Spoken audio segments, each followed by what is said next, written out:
என் அன்பிற்குரியவர்களே அனைவருக்கும் வணக்கம். நீங்கள் எல்லாரும் எப்படி இருக்கிறீங்க? நல்லா இருக்கீங்களா? நீங்கள் எல்லாரும் நீண்ட ஆயுள் ஆரோக்கியம் ஐஸ்வர்யமாக இருக்குன்னு நான் உங்களுக்காக கடவுள்கிட்ட பிரார்த்தனை பண்ணிக்கிறேங்க. இன்றைக்கி இந்த வீடியோவில் நம்ம என்ன பார்க்க போகிறோம் அப்படின்னா, கார்த்திகை மாதத்தில் வர அந்த காலபைரவர் அஷ்டமி அது என்ன சிறப்பு, அந்த வழிபாட்டில் என்ன சிறப்பு அப்படிங்கிறத பற்றி தான் நம்ம பார்க்க போகிறோம்.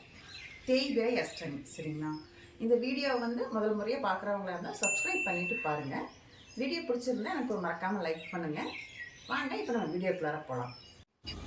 சிவபெருமானுடைய இன்னொரு அவதாரம் தான் நமக்கு காலபைரவர் அப்படின்னு நமக்கு சொல்லியிருக்கிறாங்க. அவர் தலையில் பிறை சந்திரனையும் நாகத்தை உடம்புல பூநூலாவும் தாங்கி காட்சியளிக்கிறார். இன்னொன்று அவர் நாய வாகனமாக வச்சுருக்கிறாருங்க. அவரை வழிபாடு பண்ணுறதுனால நமக்கு எவ்வளோ நல்ல பலன்கள் கிடைக்குது அப்படிங்கிறத நம்ம இந்த வீடியோவில் பார்க்கலாம். அவரை நம்ம வழிபாடு பண்ணுறதுனால, அந்த தேய்பிறை அஷ்டமி அன்னைக்கு வழிபாடு பண்ணுறதுனால நமக்கு கடன் தொல்லை நீங்கும், எதிரிகள் தொல்லை இருக்காது, தீமைகள் வராது, தாங்க முடியாத துன்பங்கள் பிரச்சனைகள் அதெல்லாமே நமக்கு நீங்கும், பில்லி சூனியம் இதெல்லாம் நீங்கும், நோய்கள் அப்புறம் பல தடைகள் எல்லாம் நமக்கு இருந்ததுன்னா அதெல்லாமே நீங்கிடும்.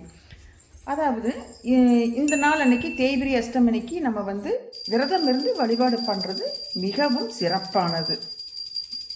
அதே மாதிரி அந்த தேய்பிறை அஷ்டமி, அதாவது கார்த்திகை மாதத்தில் வர தேய்பிறை அஷ்டமி காலபைரவர் ஜெயந்தி அப்படின்னு சொல்கிறாங்க. அன்னைக்கு தான் அவர் பிறந்திருக்கிறார், அவதாரம் பண்ணியிருக்கிறார் அப்படிங்கிற மாதிரி சொல்கிறாங்க.